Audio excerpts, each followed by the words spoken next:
we go again. Pick my nose. Okay, maybe I'll pop that up so I can see what I'm doing. Hello? Okay, I guess I'll do the whole thing, and if it's crap, then I'll just delete it. Okay. Shared space. Shared community spaces article. This is the about 2,200 words version before it. The really cut down short edit. I'm trying to get this one up for the Occupied Philosophers group here so they can see this. Although I think I linked the article, but yeah.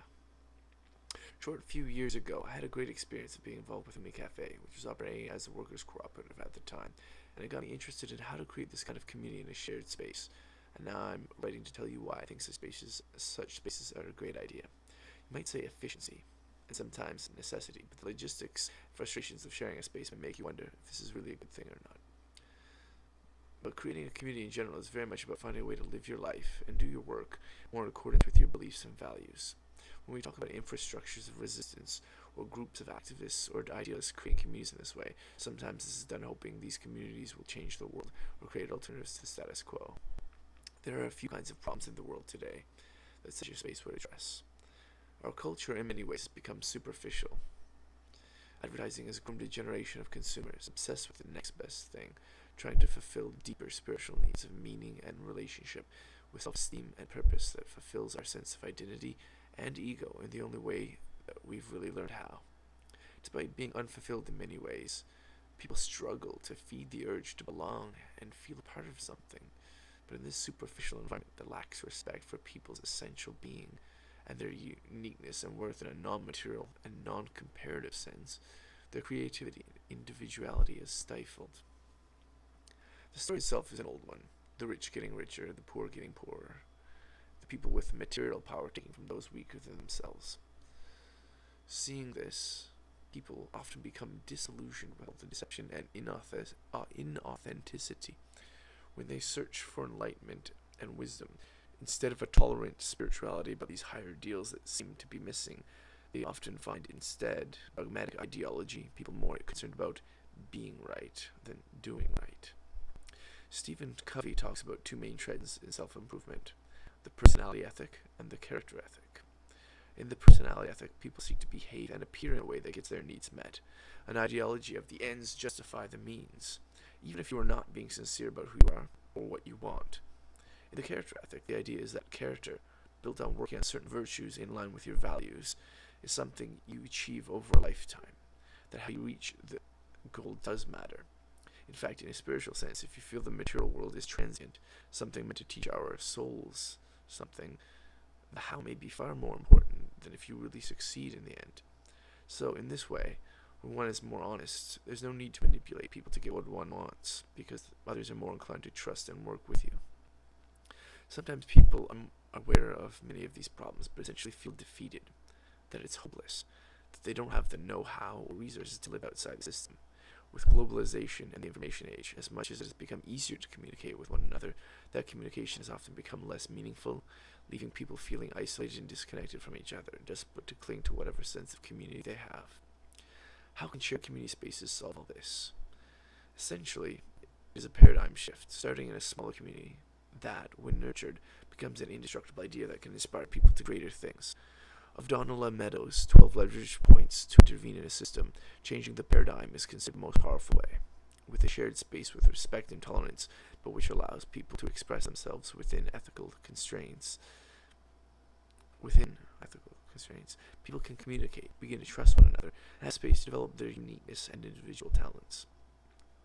Where people have meaningful connections with others and their own unfolding life, they don't always need more things to fill up their lives and time for the sake of those things.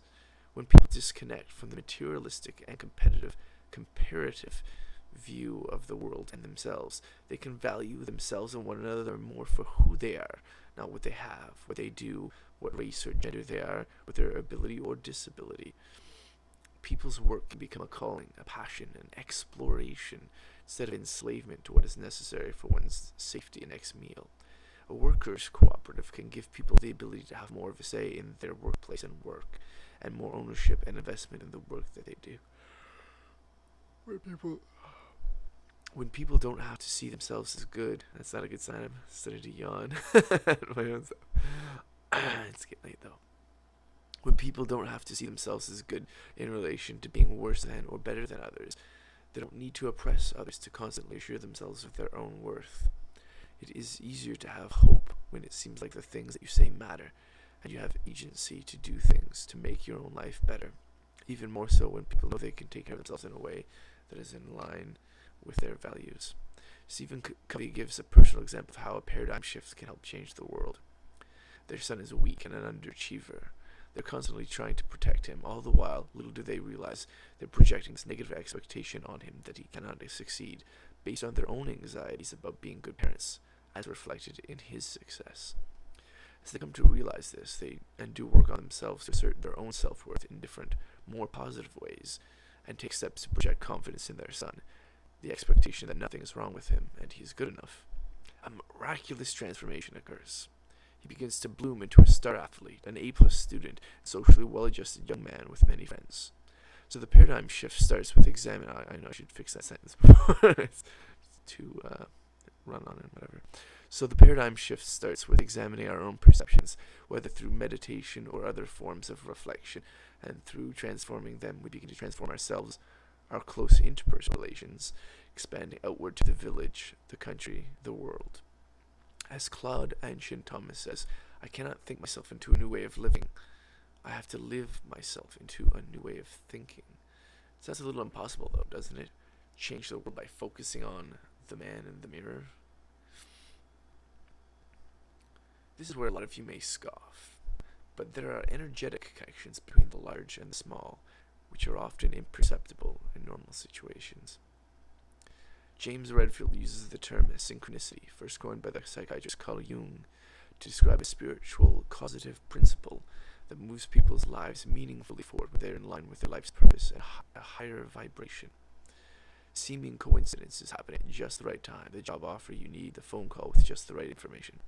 More than this, being with people who choose to resonate this higher vibration and values allows, in their unity, a greater collective unconscious, what James Lovelock might call Gaia, Buddhist the Buddha in the Sangha, or the enlightenment consciousness that arises when the members of the group are together and present with who they are, and what scientifically might be more readily called Gestalt, or the sum of the relations of the internally networked whole being greater than its parts in isolation. In complexity and systems science, this idea is called emergence, describing emergent properties of a complex system. There's a Hindu analogy about Indra's net that helps illustrate the resonant principle a little bit. It describes a great net of pearls, where looking at any individual pearl you see the reflection of all the other pearls on its surface. It is in essence the whole of the rest of the net, as the net exists from this pearl's particular perspective. Shifts in the net affect the reflections on the surface of the pearl and vice versa, including reflections of reflections. So in a way, you begin to see how everything is linked and things can act all together. In the book The Field by Lynn McTaggart, she explains that in physics, this is called quantum coherence, which describes how separate things can begin to behave together in such unity they can be described with one single wave equation. Some examples of this occurring in life include cooling a substance to so low a temperature that it goes into a lower state than solid matter, that of Bose-Einstein condensate. But it occurs in more mundane situations too. Lasers are coherent light. Women who work closely together find their periods begin to get in sync. A room full of grandfather clocks with pendulums all swinging at their own time will also get into synchronization. When a person or group begins to move with a certain rhythm, such as when dancing to music, their brains become entrained to that rhythm.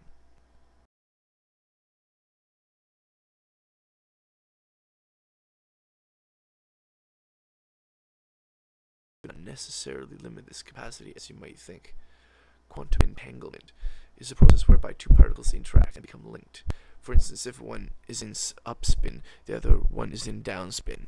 When one changes state, the other one instantly changes to the opposite state, wherever it is in the universe.